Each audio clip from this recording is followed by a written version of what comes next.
الحمد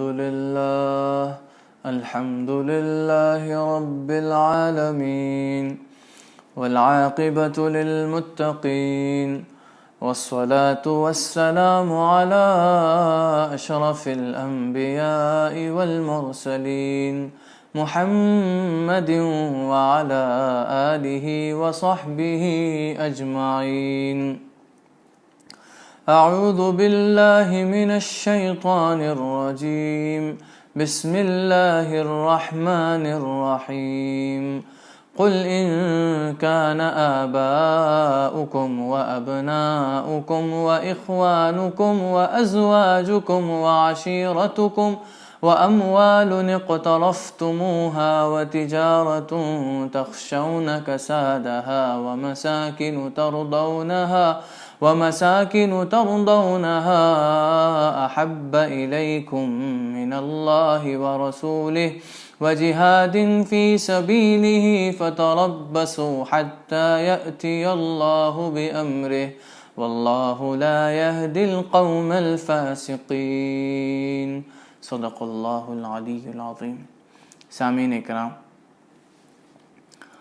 اولیاء اکرام کی بارگاہ میں ادب، اسی موضوع پر کلام جاری ہے الحمدللہ. آج بھی چند آداب سیکھیں گے انشاءاللہ المستعان. پہلا ادب، مرید کو یہ چاہیے کہ جو بھی چیز اللہ کے ولی سے تعلق رکھنے سے اس کو روکے، ایسی چیز کو مرید چھوڑ دے. جو بھی چیز اللہ کے ولی سے تعلق رکھنے سے جو چیز مرید کو روکتی ہے، ایسی ہر چیز کو مرید چھوڑ دے. یہ ادب ہے، ورنہ وہ اللہ کے ولی سے تعلق رکھ ہی نہیں پائے گا. رکاوٹیں تو آتی رہیں گی، ہر اس رکاوٹ کو مرید پار کر کے جائے. کوئی رکاوٹ آئے تو اس کو ہٹا کے مرید اللہ کے ولی سے تعلق قائم رکھے. مثال کے طور پر، اگر آپ جس کے یہاں نوکری کرتے ہیں وہ آپ سے یہ کہے کہ اگر فلاں پیر کی بارگاہ میں جاتے ہو، ان سے تعلق رکھتے ہو تو تم یہاں نوکری مت کرنا، تم کو ہم نوکری پہ نہیں رکھیں گے. اگر آپ سے نوکری دینے والا یہ کہے تو آپ کیا کریں گے؟ نوکری چلے جائے گی، یہ سوچتے ہوئے اللہ کے ولی سے تعلق ختم کریں گے. اس سے بڑی جہالت کیا ہو سکتی ہے؟ نوکری تو مل جائے گی، اس کے یہاں نہیں تو کسی اور کے یہاں نوکری تو ضرور مل جائے گی، لیکن اللہ کے ولی کو اگر آپ نے چھوڑ دیا تو کہاں جا کر تلاش کریں گے؟ یا پھر کسی شخص کے گھر والے رکاوٹ بنے ہوئے ہیں، اس کو روک رہے ہیں کہ فلاں پیر کی بارگاہ میں جاؤ گے، ان سے تعلق رکھو گے، ان کو مانو گے تو ہم تم سے رشتہ ختم کر لیں گے، ہمارے گھر میں داخل نہ ہونا. ایسی کوئی رکاوٹ آئے تو مرید کیا کرے؟ مرید اس رکاوٹ کو پار کر کے جائے، کسی کی بات نہ مانے. یہاں تک کہ اگر مرید کے والدین بھی مرید کے خلاف ہو جائیں، یہ کہیں کہ اگر تم اس ولی کی بارگاہ میں جاتے ہو، فلاں پیر کی بارگاہ سے تعلق رکھتے ہو تو ہم تم سے رشتہ ختم کر لیں گے، ہم تم سے بات نہیں کریں گے، تم کو دولت میں سے کچھ نہیں ملے گا. ایسی کوئی رکاوٹ مرید کو آئے تو مرید سب کچھ چھوڑ دے، اللہ کے ولی کے خاطر سب کچھ چھوڑنے کو تیار ہو جائے مرید. صحابہ سے سیکھنا ہے. صحابہ اکرام جب ایمان لائے تو بہت سارے لوگوں نے روکا. کئی صحابی ایسے تھے جن کے والدین ایمان پر نہیں تھے، حضور اکرم صلی اللہ علیہ وسلم کو مانتے نہیں تھے، اور بیٹے کو بھی روکتے تھے کہ محمد کو مت مانو، محمد سے تعلق نہ رکھو. تو کیا صحابہ اکرام والدین کی بات سنتے ہوئے حضور اکرم صلی اللہ علیہ وسلم سے تعلق ختم کرتے تھے؟ ماننا چھوڑ دیتے تھے؟ نہیں۔ تو آپ مرید ہوتے ہوئے اللہ کے رسول کے وارث سے تعلق کیسے ختم کر سکتے ہیں کسی کی بات سنتے ہوئے، وہ کوئی بھی ہو؟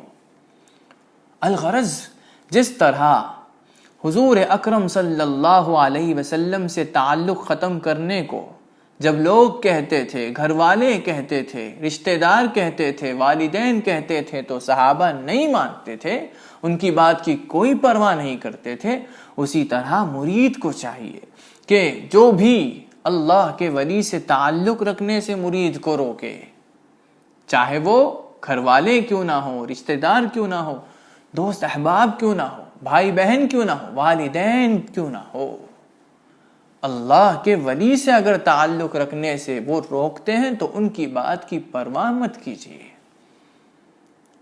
ان کی بات نہ مانیے گا۔ ویسے ان سے رشتہ تو رکھ سکتے ہیں، ان کے جو حقوق ہیں والدین کے وہ بھی ادا کر سکتے ہیں، اس میں کوئی دقت نہیں، لیکن اگر وہ اللہ کے ولی سے تعلق رکھنے سے روکتے ہیں، ان کی بارگاہ میں جاتے ہو، ان سے تعلق رکھتے ہو تو ہم تم سے رشتہ ختم کر لیں گے، ایسی کوئی بات کرتے ہیں، ان کی بارگاہ میں جاتے ہو، ان سے تعلق رکھتے ہو تو ہمارے گھر میں داخل نہیں ہونا، ایسی کوئی بات کرتے ہیں، تو سب کچھ چھوڑ دیں اللہ کے ولی کے خاطر، یہی ہم سمجھا رہے ہیں،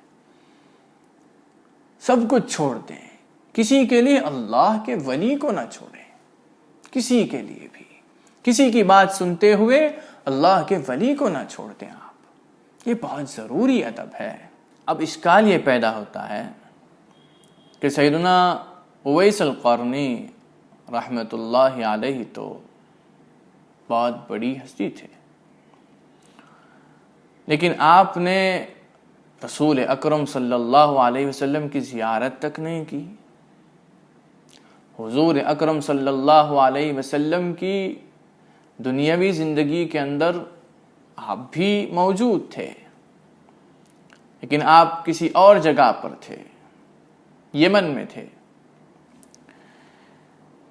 تو حضور اکرم صلی اللہ علیہ وسلم کی زیارت تک سیدنا اویس القرنی رحمت اللہ علیہ نے نہیں کی، وہ تو اپنی والدہ کی خدمت میں لگے ہوئے تھے۔ تو اکثر لوگوں کے دل میں یہ اشکال، یہ ڈاؤٹ پیدا ہوتا ہے کہ سیدنا اویس القرنی رحمت اللہ علیہ نے تو رسول اللہ صلی اللہ علیہ وسلم پر بھی ماں کو ترجیح دی، ماں کی خدمت کو ترجیح دی، تو یہ اشکال دور کرنا ضروری ہے۔ پہلی بات یہ کہ سیدنا اویس القرنی رحمت اللہ علیہ عام لوگوں کی طرح نہیں تھے، وہ اللہ کے خاص بندوں میں سے تھے، اللہ کے ولیوں میں سے تھے، خود اولیاء کرام میں سے تھے وہ۔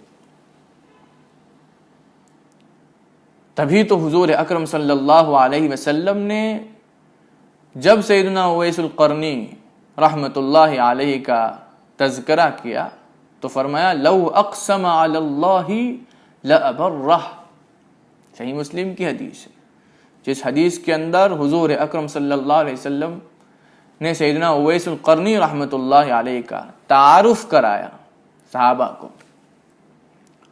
اس حدیث کے اندر فرمایا کہ لو اقسم علی اللہ، اگر وہ اللہ کی قسم کھاتے ہوئے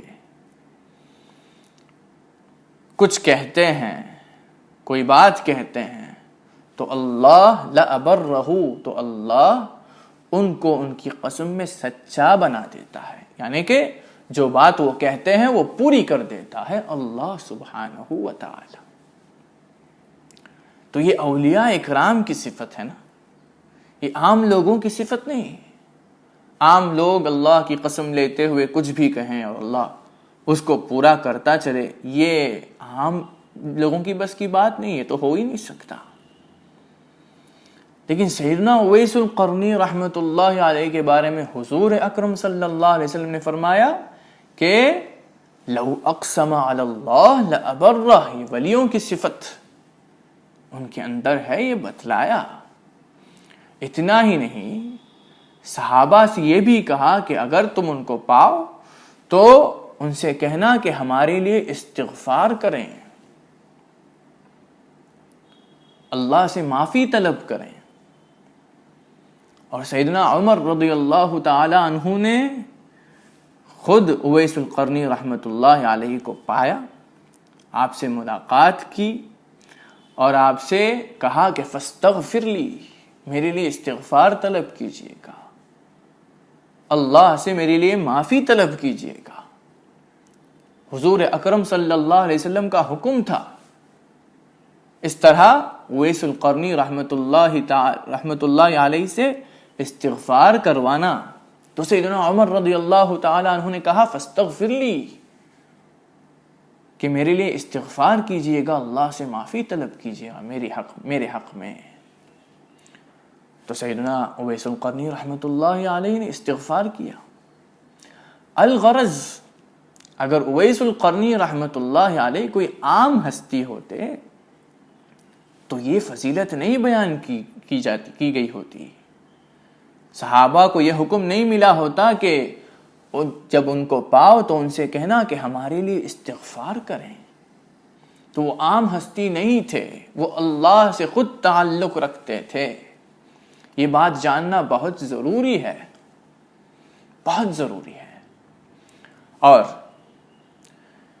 جب مکے میں جہالت پھیلی ہوئی تھی، جاہلیہ کا زمانہ تھا، اور حضور اکرم صلی اللہ علیہ وسلم نے آ کر لوگوں کو تہذیب سکھایا، اونچے اخلاق سکھائے حضور اکرم صلی اللہ علیہ وسلم نے، تو سیدنا اویس القرنی رحمۃ اللہ علیہ تو بہت دور تھے، کہیں اور تھے. حضور اکرم صلی اللہ علیہ وسلم سے بہت دور تھے، لیکن اس کے باوجود ان کے اخلاق اونچے تھے، اونچے اخلاق رکھے ہوئے تھے. تبھی تو ماں کی خدمت ایسے کی کہ مثال قائم کرتی دنیا کے اندر. یہاں تک کہ حضور اکرم صلی اللہ علیہ وسلم نے خود فرمایا کہ لہو والدۃ هو بها بر. اویس القرنی رحمۃ اللہ علیہ کی ایک والدہ ہے جن کے ساتھ وہ بہترین سلوک کرتے ہیں، تو مثال قائم کرتی. بہت لوگ یہ سمجھتے ہیں کہ ماں کی ایسی خدمت کی کہ ولی بن گئے. نہیں، ولی اللہ تھے تبھی ویسی خدمت کر پائے، ویسے اونچے اخلاق ان کے تھے. ولی اللہ تھے، اللہ سے تعلق رکھتے تھے، متقین میں سے تھے، تو اس لیے ماں کی ویسی خدمت کر پائے. وہ یہ سمجھنا ضروری ہے. اگلی پوائنٹ سنیے کہ ماں نے، سیدنا اویس القرنی رحمۃ اللہ علیہ کی امی جان نے کبھی سیدنا اویس القرنی رحمۃ اللہ علیہ سے یہ نہیں کہا کہ محمد کو مت مانو، محمد سے تعلق نہ رکھو. یہ نہیں کہا، یہ نہیں کہا. یہ سمجھنا ضروری ہے.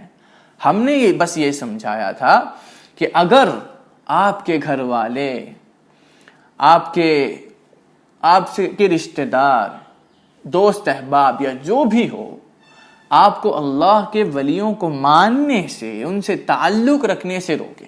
ان سے تعلق کا مطلب یہ نہیں کہ آپ ان کے گھر میں جا کر بس جائیں، نہیں. تعلق کا مطلب یہ ہے کہ آپ کا دل ان سے جڑا ہوا ہو، آپ ان کو مانیں، وہ ولی ہیں مانیں.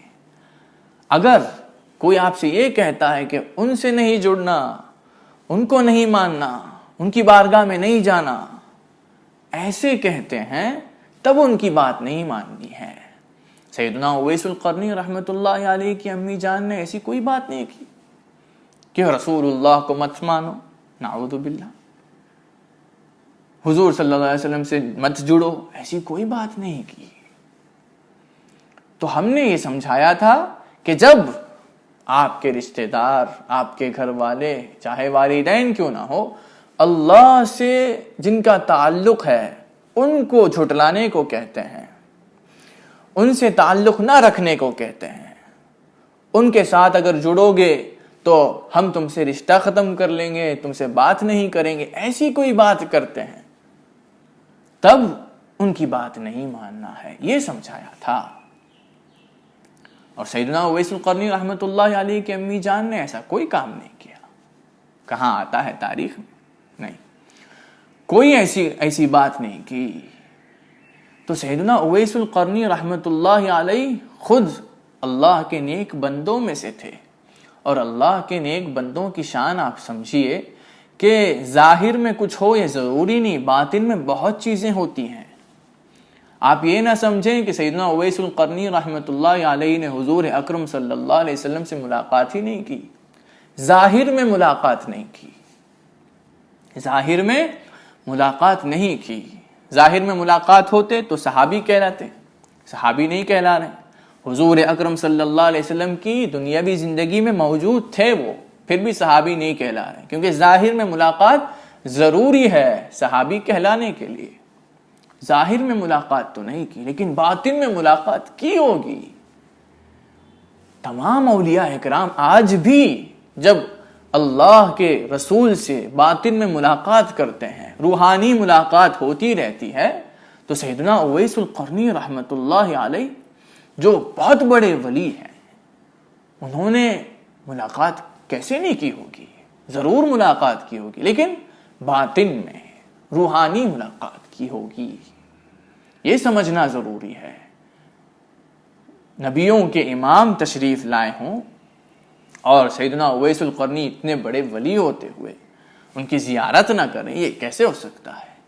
ظاہر میں زیارت نہیں کی، اس بات پر اتفاق ہے، لیکن باطن میں تمام اولیاء اکرام جیسے آج بھی اللہ کے ولی، اللہ کے رسول سے، سیدنا محمد مصطفیٰ صلی اللہ علیہ وسلم سے جیسے آج بھی تعلق رکھتے ہیں، ان کی بارگاہ میں جاتے ہیں، ان سے روحانی تعلق قائم آج بھی جس طرح اولیاء اکرام کا ہے، اس طرح اویس القرنی رحمت اللہ علیہ کا بھی تھا.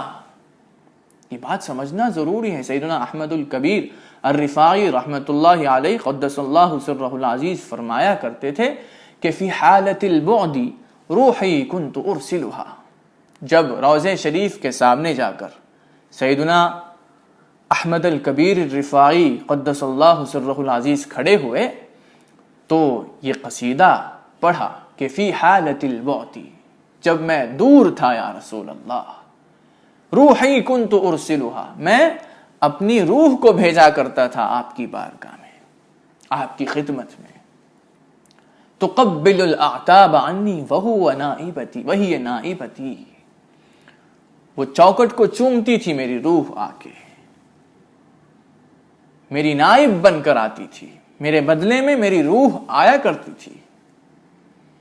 فَهَذِهِ نَوْبَةُ الْأَشْبَاحِ قَدْ حَضَرَتْ، آج جسم کا موقع ہے، میں جسم کے ساتھ آیا ہوں یا رسول اللہ. فَامْدُدْ يَدَيْكَ لِكَيْ تَحْظَى بِهَا شَفَتِي، آپ اپنے دست مبارک کو عطا کریں تاکہ ہم اس کو چوم سکیں یا رسول اللہ.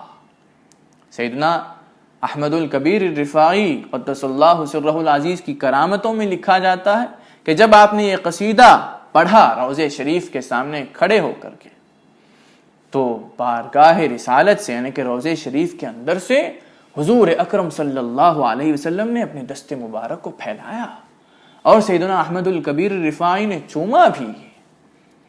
جب سیدنا احمد الکبیر الرفاعی کا یہ عالم تھا تو سیدنا اویس القرنی رحمت اللہ تعالی علیہ کا بھی یہی عالم تھا ہوگا. وہ بھی تو اولیاء اکرام میں سے تھے.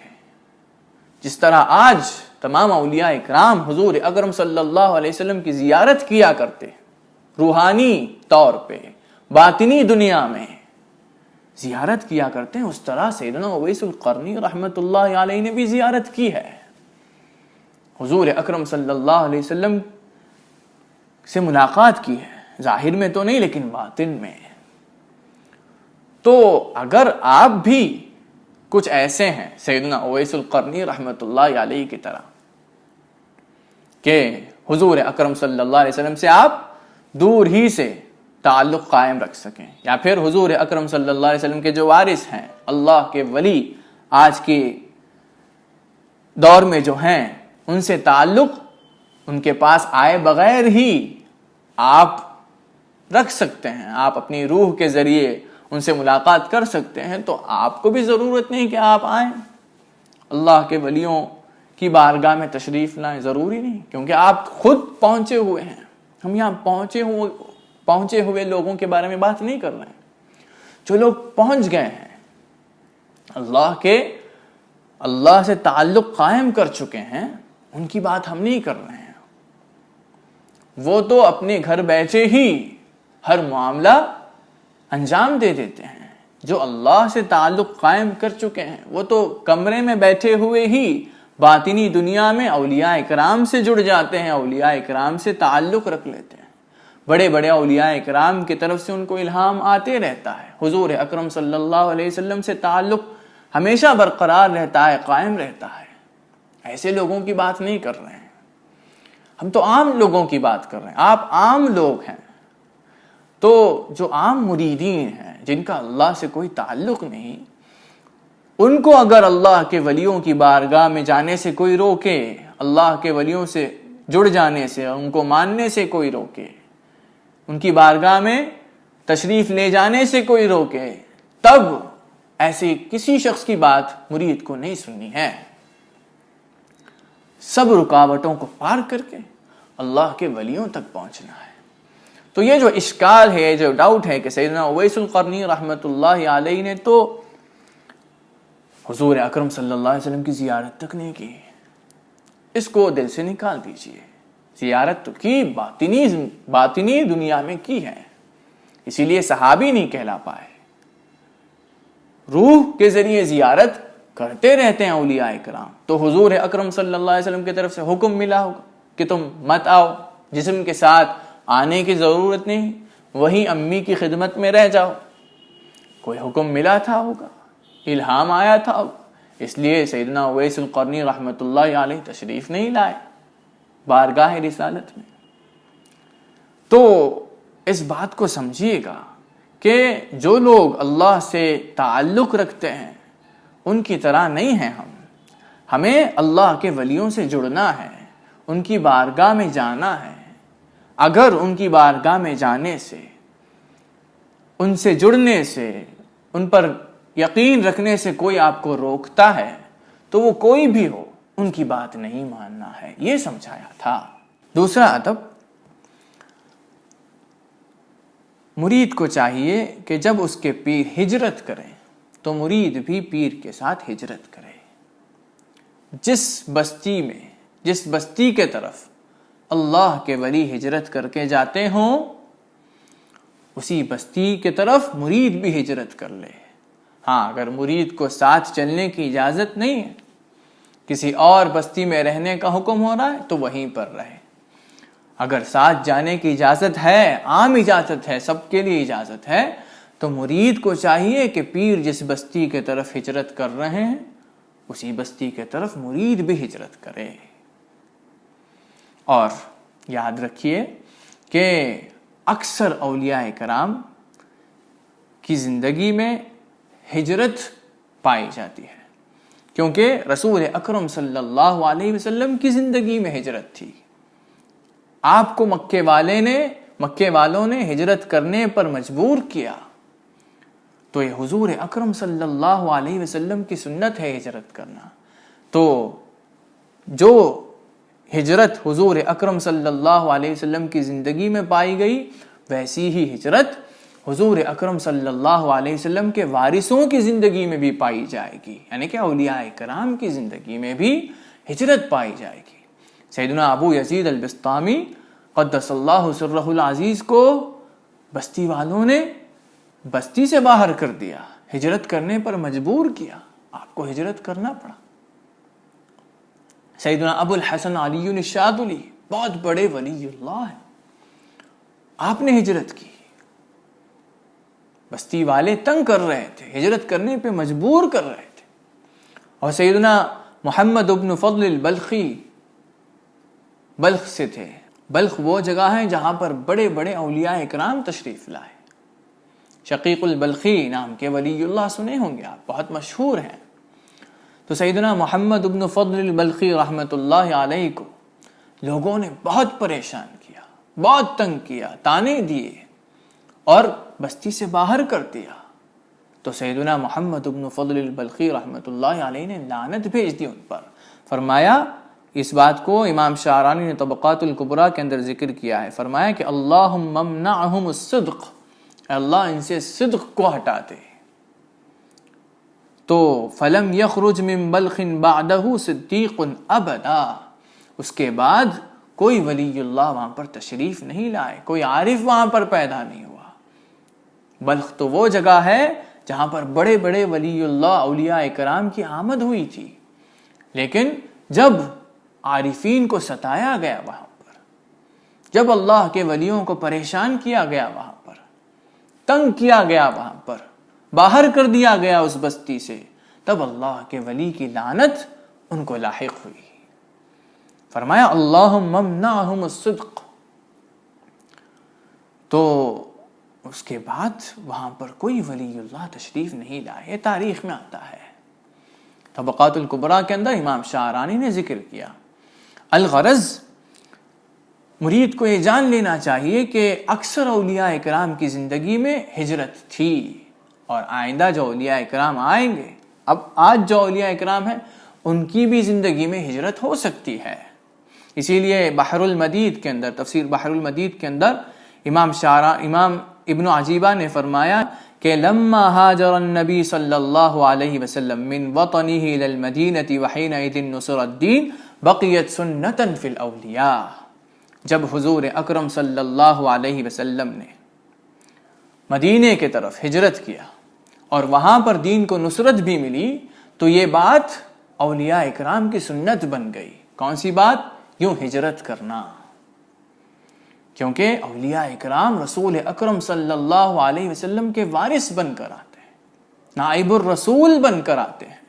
تو جو چیز حضور اکرم صلی اللہ علیہ وسلم کی زندگی میں پائی گئی، وہی چیز اولیاء اکرام کی زندگی میں، یعنی کہ رسول اکرم صلی اللہ علیہ وسلم کے وارثوں کی زندگی میں بھی پائی جائے گی۔ اسی لیے اکثر اولیاء اکرام کی زندگی میں آپ کو ہجرت نام کی ایک چیز ملے گی، کہ ان کو بستی والوں نے تنگ کیا، پریشان کیا، اور ان کو ہجرت کرنے پر مجبور کیا۔ الغرض اگر آپ کے پیر کہیں ہجرت پر نکلتے ہیں بستی چھوڑ کر، تو جس بستی کے طرف وہ ہجرت کرتے ہوں، مرید کو بھی چاہیے کہ وہ بھی ان کے ساتھ ہجرت کرے اور ان کے ساتھ جا کر رہے۔ یہی ادب ہے۔ ہاں، اگر اس کو اجازت نہیں ملتی ہے، کہیں اور رہنے کا حکم ہے، تو جہاں پر رہنے کا حکم ملا وہیں پر مرید رہے۔ یہی ادب ہے۔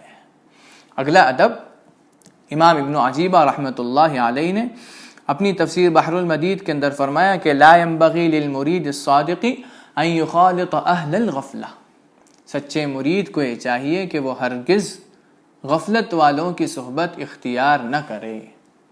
غفلت والوں سے مراد جو اللہ کے ولیوں کو جھٹلاتے ہوں، اللہ کے ولیوں کا انکار کرتے ہوں، اللہ کے ولیوں کی پرواہ ہی نہیں کرتے، ایسے لوگ سب سے بڑی غفلت میں ہیں، تو انہی سے دور رہنا ہے۔ آگے فرمایا وَلَا يَتَوَدَّدُ مَعْهُ، ان سے محبت بھی نہیں کرنی ہے۔ کیوں؟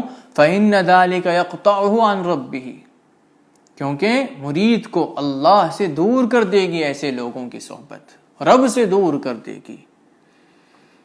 ظاہر سی بات ہے، اگر مرید ایسے لوگوں کی صحبت میں رہے جو اللہ کے ولیوں کو جھٹلائیں، اللہ کے ولیوں کے بارے میں برائی بیان کریں، ان کا انکار کریں، تو ایک نہ ایک دن مرید کا حال بھی یہی ہو جائے گا، وہ بھی جھٹلانے لگے گا، اس کے دل میں بھی وسوسے پیدا ہونے لگیں گے۔ تو مرید کو یہ چاہیے کہ ان سے دور رہے۔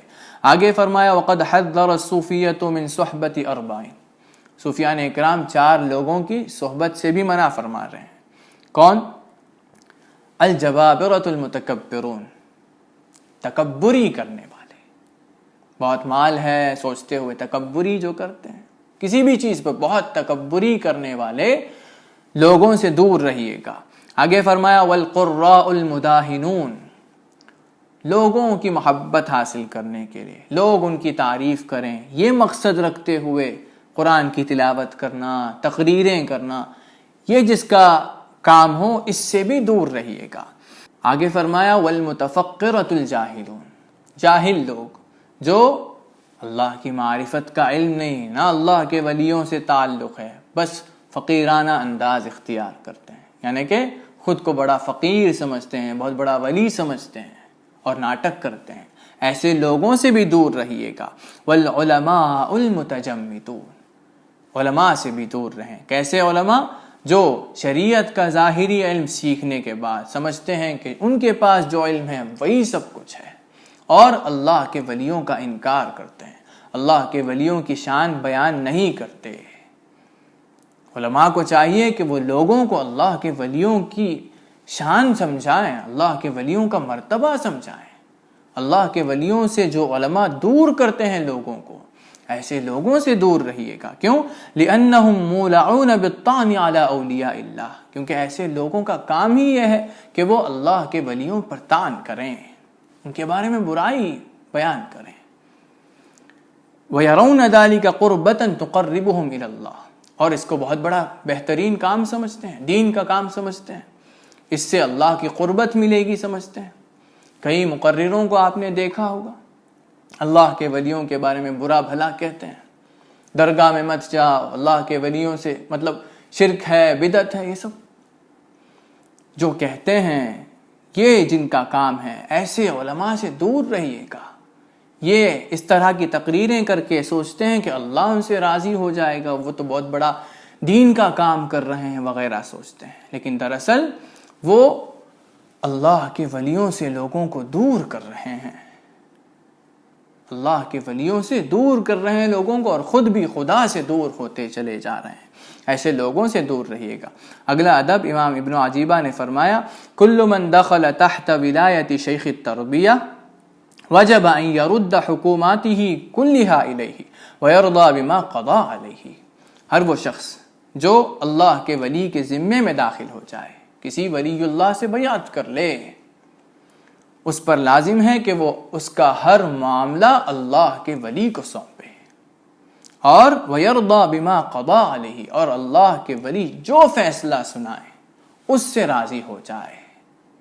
یہ ادب ہے، یعنی کہ آپ اللہ کے ولی سے بیعت کے بعد اپنے معاملے میں کوئی بھی فیصلہ نہ کیجیے گا، اللہ کے ولی کو فیصلہ کرنے دیجیے گا، وہ بہتر جانتے ہیں کہ آپ کے لیے کیا بہتر ہے، وہ فیصلہ کریں گے، ان کا جو فیصلہ ہے اس سے راضی ہو جائیے گا۔ یہی مرید کا ادب ہے۔ آپ اپنے ہر معاملے میں اپنا فیصلہ چلائیں گے، اپنی منمانی کریں گے تو آپ بے ادبی کر بیٹھیں گے۔ یہ اس بارگاہ میں رہنے والوں کی شان نہیں ہے، اس لیے اس سے بچیے۔ آخر میں شروعات میں جس آیت کی ہم نے تلاوت کی اس کو ایک بار اس کا مفہوم سمجھ لیجئے۔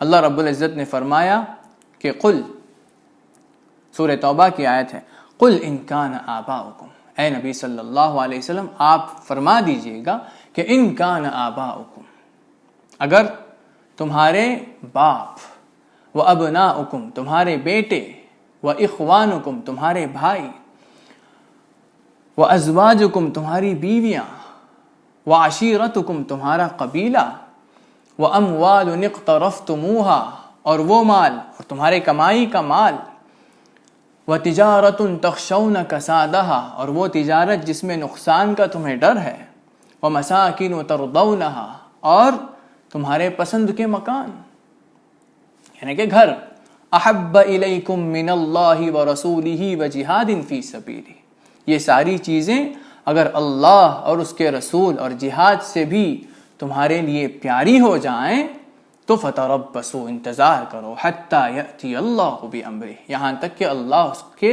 حکم کو لے کر آئے۔ یہاں پر وعید ہے اللہ کی، یہ سمجھایا جا رہا ہے کہ مومن کو چاہیے کہ وہ تمام چیزوں سے بھی بڑھ کر اللہ اور اس کے رسول سے محبت کرے، کسی بھی چیز کی محبت اس کے دل میں غالب نہ ہو جائے۔ تو مرید کو یہ چاہیے کہ وہ اللہ اور اس کے رسول سے سب سے زیادہ محبت کرے، اور اللہ کے ولی سے بھی محبت کرے، کیونکہ اللہ کے ولی رسول اکرم صلی اللہ علیہ وسلم کے وارث بن کر تشریف لائے ہیں۔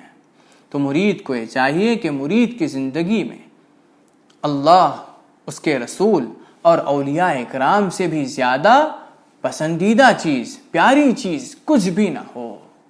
اللہ سے محبت کرے، رسول اللہ سے محبت کرے اور ولی اللہ سے محبت کرے۔ ان کے بعد ہی ہر چیز کا درجہ اس کے نزدیک ہو، کوئی بھی چیز مرید کے لیے ان سے بھی پیاری نہ ہو جائے، اگر ہوتی ہے تو مرید بہت بڑی بے ادبی کر رہا ہے، سخت وعید آئی ہے اس کے بارے میں۔ تو سامعین کرام، آج کی تقریر میں بس اتنا ہی۔ اللہ رب العزت سے دعا ہے کہ اللہ ہم سب کو اس کے ولیوں سے جوڑ دے، آمین۔ وآخر دعوانا الحمدللہ رب العالمین۔